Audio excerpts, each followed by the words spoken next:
Hi, this is a sample recording from ABCO Technology. Today I'm going to show you how to connect to a database using PHP Code. We're using the MySQL database, which goes well in hand with most PHP-based websites. Now, when you're creating an interactive website, it is important that you basically connect to the database not only from the code, but also you connect to the database on every page. So any page that's going to retrieve information from the database or send information to the database needs to have a connection to the database. Now you can see here that I have created a sample database called Blogtastic, which is for blogs. There's a few tables here, and I'm going to go ahead and create write the PHP code to connect to this database. This database is located on a local host. The name of the database is Blogtastic. They're on your PHP as part of your config.php file. So whenever you create a web-based application, it's important that you create a basic configuration file in which you enter all the variables that you're going to use throughout the website. This way, if you ever make a change, you can easily go ahead and just make that change in one place rather than making the changes in 30 places. If you make an application that you're probably planning to sell to other companies, then they can also just go ahead and change the name according to whatever their settings are in one place, and the change is reflected. This is what we call as scalability, and it's very important when you're creating websites, because technically a website is never complete and you need to change it from time to time. Anyway, moving forward, one of the things you do want to do is basically go ahead and make sure that you import the privileges. So I'm going to go ahead and click on the privileges tab here, and privileges is where you create a user. For each application, you need to create a user for yourself. I'm going to go ahead and create root, but you can always click on add a new user and grant them the appropriate privileges so that they can access that particular database. So here we're going to go ahead and start again. The database is Blogtastic. It's being hosted on localhost with the user root and the password. So once that's done, you can go ahead and use any standard HTML editor, and I'm going to go ahead and create the very first file for this blog application, which is going to be a PHP file, and I'm going to go ahead and select PHP here and click create. Once the new file is created, it automatically has some HTML, but since it's all going to be in PHP, I can go ahead and delete everything. Now the first thing I want to start out with is by clicking on starting with the PHP Delimiters, which marks the beginning and ending of PHP. And I like this thing in Dreamweaver, which is the text editor that I'm using. You can use any other text editor or any HTML editor that like Text++ or Coffee HTML, but this Dreamweaver not only suggests the options of a function, but also if you have, as you are typing, if you don't put the right syntax, Dreamweaver will go ahead and point out to you the error, so you can automatically look at all the errors as you are typing or correct them as you're typing. So once you've entered the PHP delimiters, always start with the proper comments. So here I'm going to go ahead and enter a comment that defines the variables for the database. So for the database, we need 4 variables. The first variable is going to be $db host, which in my case is localhost. You will have to type either the fully qualified domain name of your server, or you can use localhost if your code and the database is on the same server, which in most smaller websites using PHP and MySQL, that is usually the case. Then we go ahead and start with entering the next variable, which is $db user,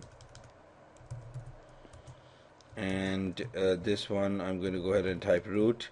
Please make sure that on a professional website you don't use root, because otherwise your root is the main administrator of a MySQL database. If you use that, then it can get into the wrong hands and sometimes cause a huge problem. So as part of a security risk, you should always create a different user and set that as your user. Avoid using words like root or admin or super in your usernames, because that's what usually what people look for, or hackers look for that.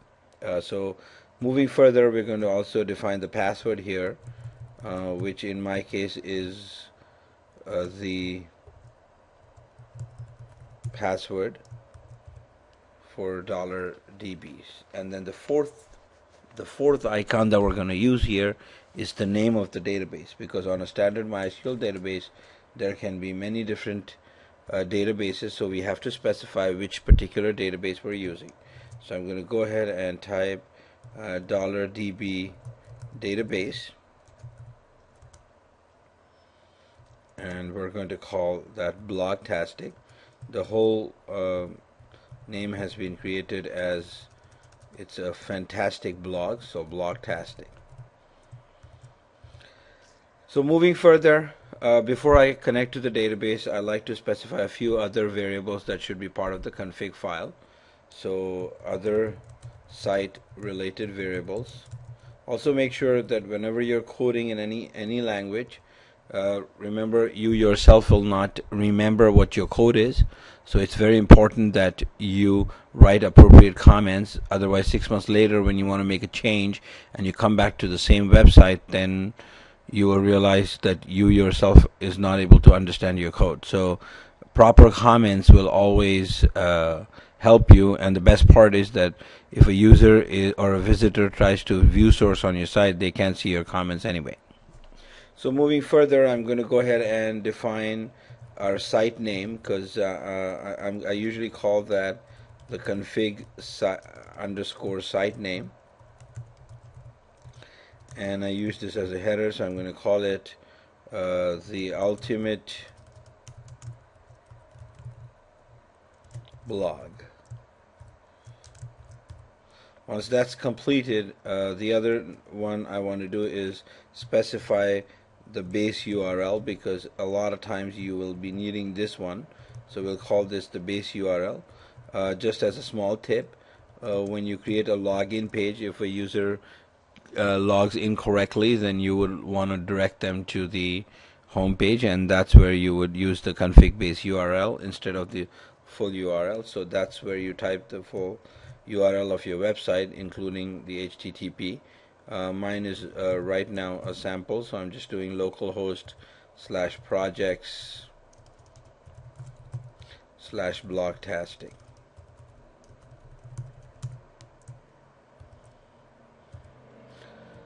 So these are mainly the variable. Now the last one I want to do for the search engine is provide the site author.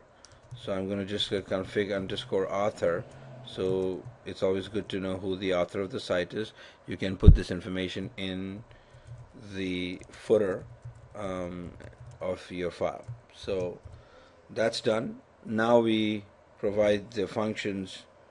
So functions to connect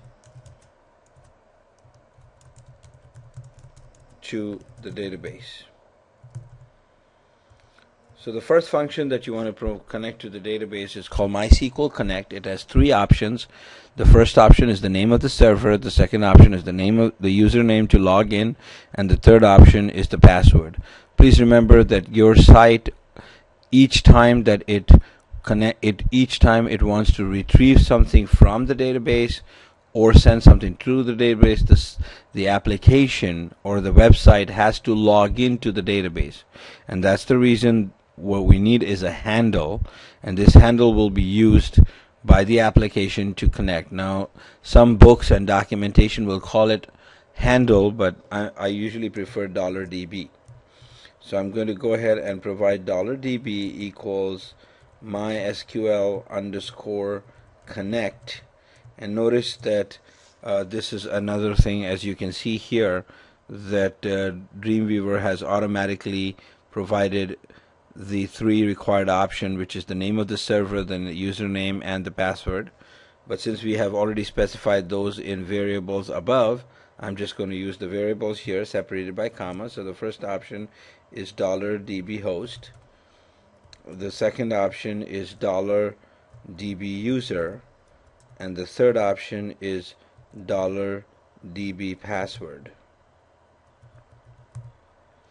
Now once I'm done with that, I'm going to go ahead and close the parenthesis and put a semicolon, and I'm done. Now if I want, I can go ahead and put a check here. So what I can do is go ahead and say if not $db. Now usually because of the function, the value of $db returned would be true or false. So here in PHP, instead of saying if $db equals true or if $db equals false, you can just go ahead and say if $db, which is equivalent of saying if $db equals false, equals true.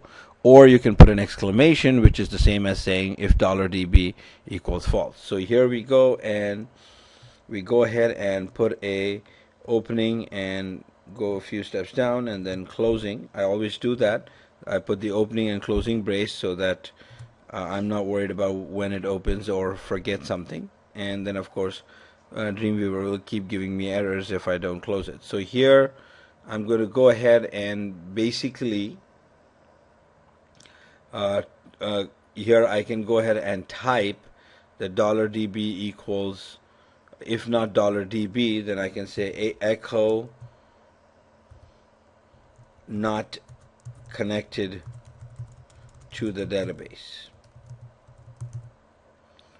So this automatically helps me basically know if the site is not connected to the database. Now sometimes what can happen is your server may be unavailable or something else could be the problem. Now just so that my screen fits into the camera, I'm going to go ahead and move the window and scroll down